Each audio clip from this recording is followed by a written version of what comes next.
ladies and gentlemen, Rob Schilling.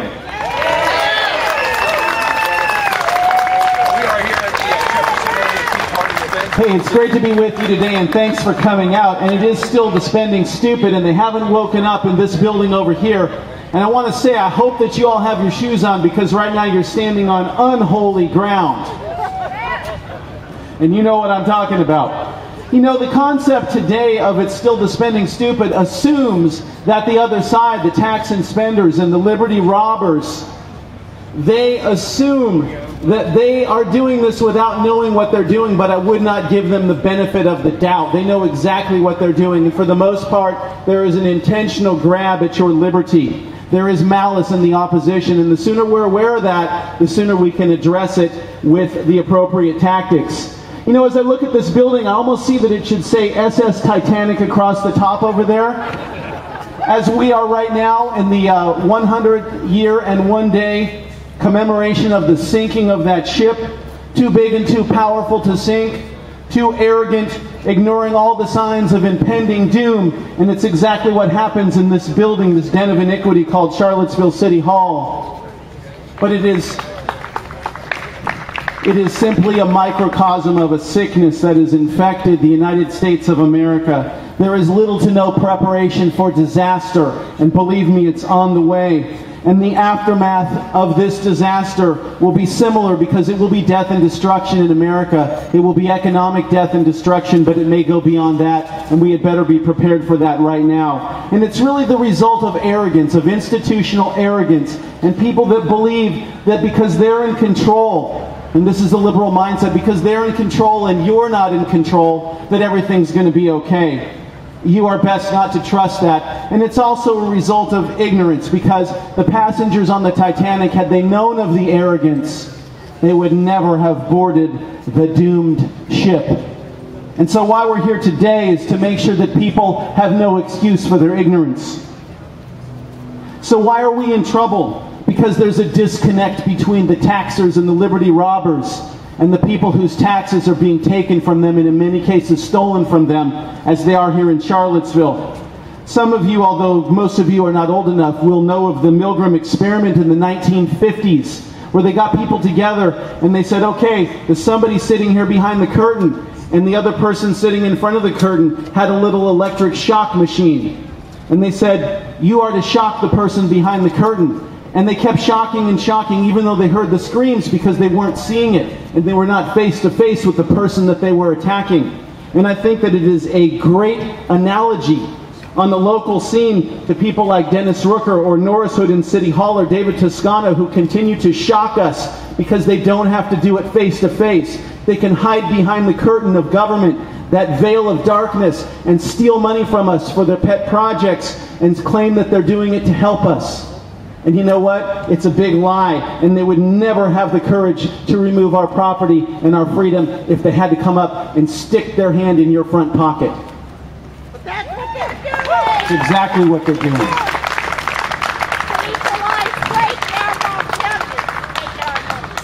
And so we had a rally today by the Marxist-Stalinist organization known as Virginia Organizing. They have a direct tie to the SS Titanic, also known as Charlottesville City Hall, because the wife of the founder of Virginia Organizing, Joe Zakos, Kristen Zakos, is the vice mayor of this community, a dangerous individual to freedom if ever there was one.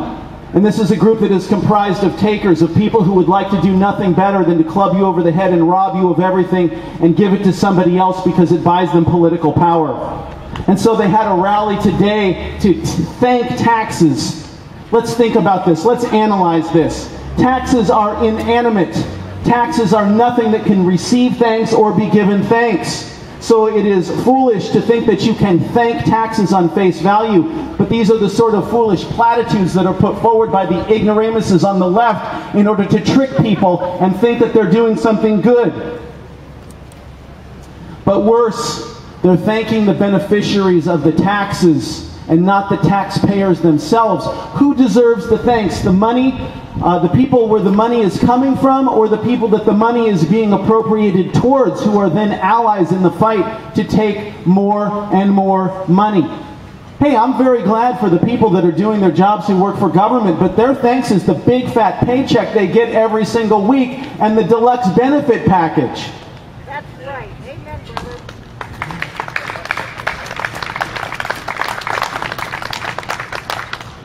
And so why are we thanking them on tax day? Well, we're thanking them on tax day because it's a cover and a ruse. They could thank them any day of the year, but they're choosing tax day to undermine events like this, where the real focus is that spending is out of control and there are corrupt people in government who are using that spending to buy their own political power, and in doing so reducing yours. There is a refusal to prioritize in government, which leads to undisciplined spending. And I can speak to you from experience, having sat in the den of iniquity for 4 years and voted no 4 years in a row every year on the budget. No, no, no, no, no.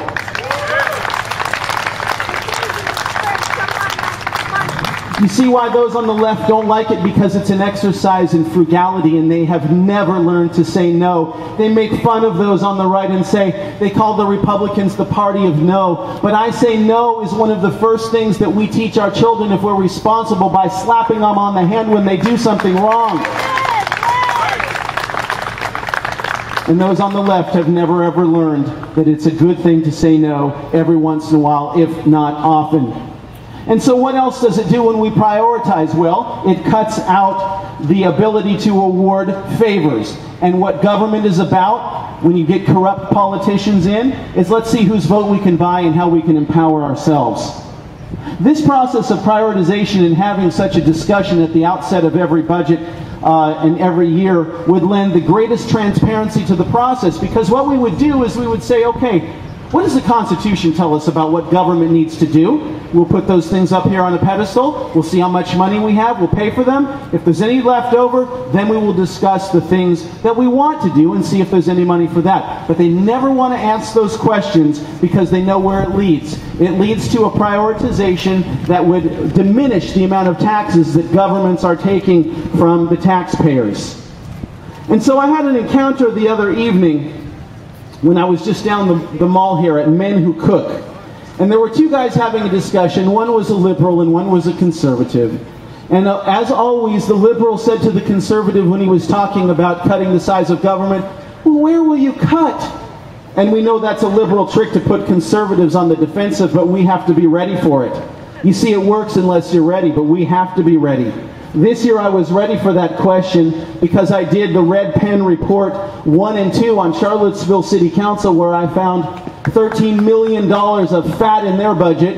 And then we went over to Albemarle County and found $14 million in their budget, with about 2 hours worth of work and a red pen provided by Stephen Latimer, who's standing right here.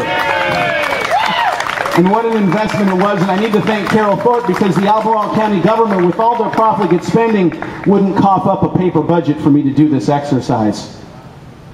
So, what could our representatives do? And we hope that they are representing us with more time and resources, people who are local, state, or federal level. They could take a red pen to the budget, and very easily they could find millions and billions of dollars as we climb up the ladder. This is money that we would not have to borrow, and ultimately money that could be returned to your pocket. And just think of the impact locally if we had 13 plus $14 million of extra money to spend in this economy, if it was in your pocket and not in the SS Titanic.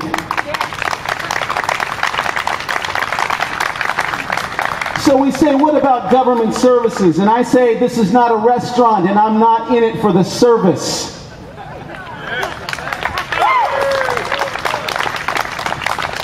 If the outcome of the modern day government education system is the menu special, I say we all need to be tested for botulism. And what we've lost track of is that government is established to protect my and your God-given rights.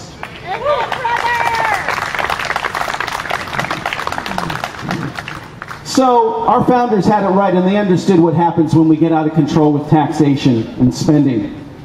And in Federalist number 35, Hamilton said this, which is so important, because we all need to be in the same boat. Those misguided ignoramuses who were here earlier thinking taxes should be on the Tea Party boat and it's not named the Titanic.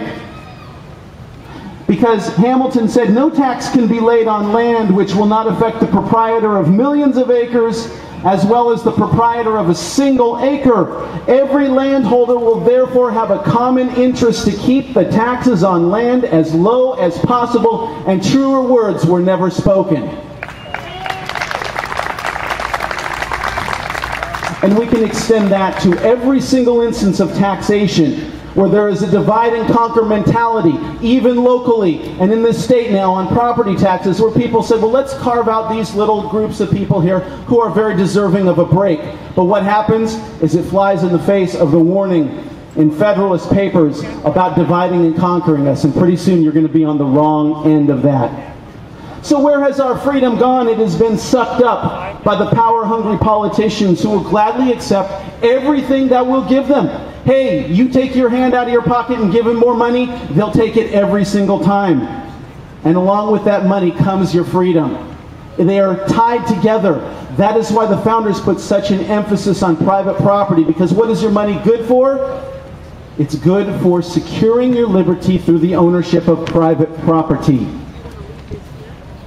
It has happened, unfortunately, even though we have sometimes given our money, it has happened, unfortunately, by our consent, but no longer by our consent, and that's why we're here today. Because it's time to turn things around. As that embarrassment of a congressman, Tom Perriello, once infamously stated, if you don't tie our hands, we will keep stealing. But the crook called himself out.